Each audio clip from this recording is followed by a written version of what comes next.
ఎందుకంటే మనకి అసత్యం ప్రబలింది. ఈ రోజున తెలుగు క్రైస్తవానికి తెగులు పట్టింది. దేనివల్ల? గొట్టం వల్ల. ఏంటి గొట్టం అంటే? యూట్యూబ్ వల్ల. గొట్టం లేని రోజుల్లో మనం దిట్టంగా ఉన్నాం. గొట్టం వచ్చింది, నాశనం చేసేసింది. గొట్టం ఊదరగొడుతుంది, ఊదరగొట్టేస్తున్నారు అసత్యాన్ని.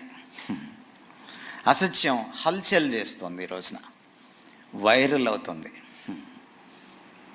అందుకనే we should be on God. మనల్ని మనం కాచుకోవాలి ఫ్రమ్ ది ఎర్రర్. పడిపోకుండా కాచుకోవాలి, తప్పు నుంచి కాచుకోవాలి, తప్పుడు బోధ నుంచి కాచుకోవాలి. చైనాలో ఒక